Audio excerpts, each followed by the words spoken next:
Hello everyone, welcome back to Magad Gyan Kane. So this is the first ever video on our channel in which we'll be discussing about computer languages and anything about computers. So before we discuss anything further, let me just explain that this is a series in which you'll be learning web development. So this is the first part of web development series with learning the language HTML. So before learning anything about HTML, first you need to install this software which is Visual Studio Code. You can open the website code.visualstudio.com in your browser and download it for any operating system you are using. If you're using Mac, then download this, Windows and Linux.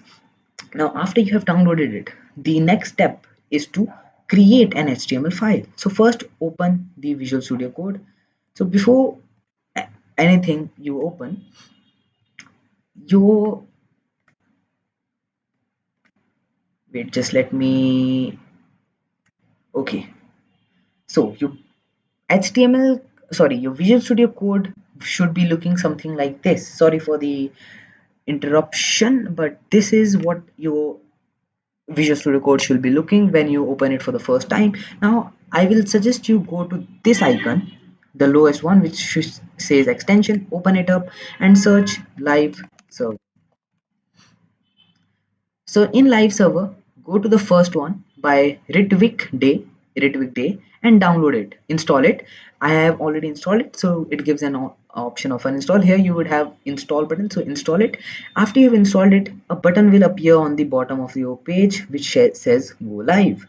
So this is used to like broadcast your code, broadcast your program HTML file to a web browser which creates like a temporary web page. Now let's open our first HTML file. Go to file, the one option here, go to file, this one, and after you have gone to file, look down and open folder. After you have opened a folder, first you need to create a folder. So go to storage disk or anything you like. I personally would you be using this D drive. So here you can right click, go new and create a folder. I have already a folder created named HTML tutorial. You can name it anything you want. Click on HTML tutorial or any folder that you named and select folder. My is Windows operating system, that if you're using Mac it could be different. After you have opened, then you could see this option appearing. I have already made two things, but ignore these. After you have opened this, there would be four buttons on the place where when you hover over your folder. You can see HTML tutorial. When you hover your mouse over the HTML tutorial, you will see four buttons appear. Now click on the one which says new file. Now first, very important thing is you cannot just write HTML to make a HTML file. You cannot write anything to make an HTML file. What makes an HTML file is when you place a dot and after that dot you write HTML. So this dot HTML is an extension of an HTML file.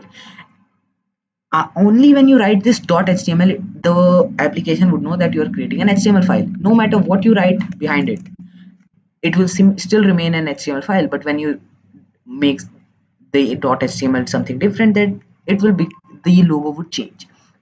So now let's just write HTML and let me just call it index. I have already created an index HTML file, so it is giving me that option. So this is our index HTML. So let's now look at, after everything you have done, now let's look at the introduction of HTML.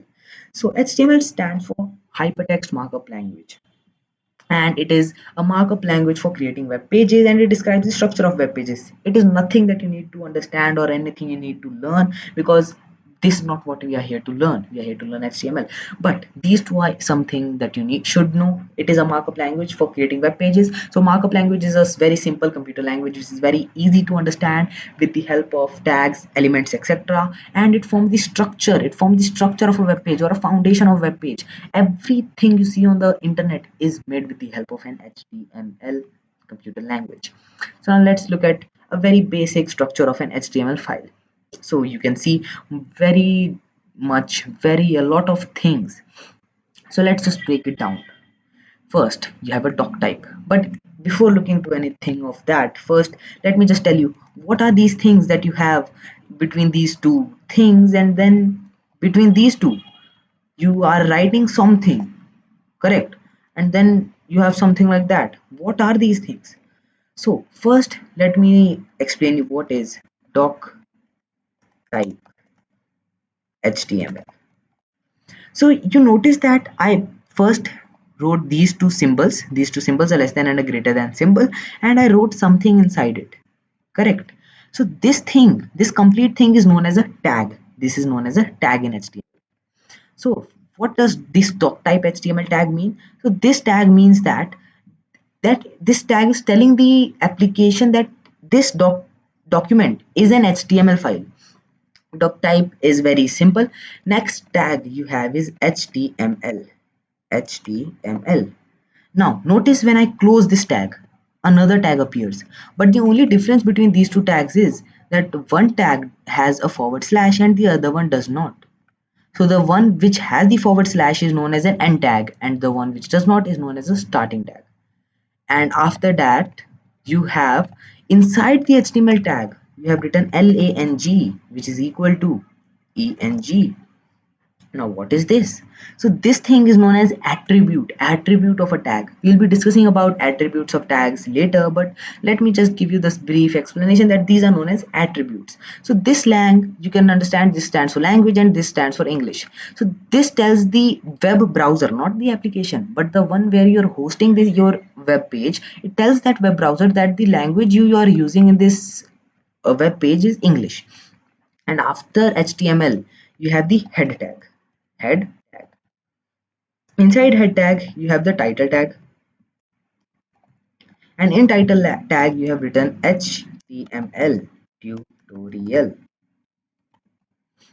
So first in the HTML tag, I told you what doc type tag is.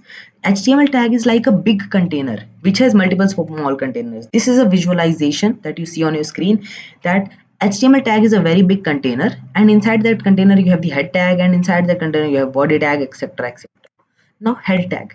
Head tag is the tag which contains the metadata. Don't get confused about this metadata or something. This data, the everything inside the head tag is not shown in your web page, but it assists the web browser to find your web page. It assists the web browser or the search engine to find your web page. So this title tag, as you can see, or you might assume that this tag tells the title of the page. As you saw in this one, the tag of the Visual Studio Code app web page, that Visual Studio Code editing redefined something like that, it is written on top of the page. This is done with the help of its title tag in head tag. Now our next tag is the body tag. Body tag. Inside the body tag, you write every main content of your page which will appear on your web page. I have written two tags, h1 tag. So H stands for heading and one stands for something to do with size. Let's just say that. So now let's forget about this, go back to our basic one, this one. So we have H1. So there are 6 tags of H total. You have H2. You have H2, and then after H2 you have H3, then you have H4, then you have H5, and then you have H6. Let me just write hello world in everyone. Control C, and let me just paste it in every single one of these tags. Now just to show you the practical, let me just go live on the button on the bottom. This is very fantastic. You saw H1, H2, H3, H4, H5 and H6. In here, this is your H1 tag, H2 tag, H3 tag, H4 tag, H5 tag and H6 tag. H1 tag was the biggest, then H2 smaller, smaller, smaller, and H6 being the smallest. So I think you might have understood what H1 tag is. Now the next tag is P tag, which stands for paragraph. So in paragraph, I have written a Latin text, which is a default text. How you can write this? You can just create a p tag, and inside the p tag just type lorem, lorem, and then press enter. There you go, you have your text, correct? And this was your text. So this is your introduction of HTML. So in the next video we'll be talking about HTML basics.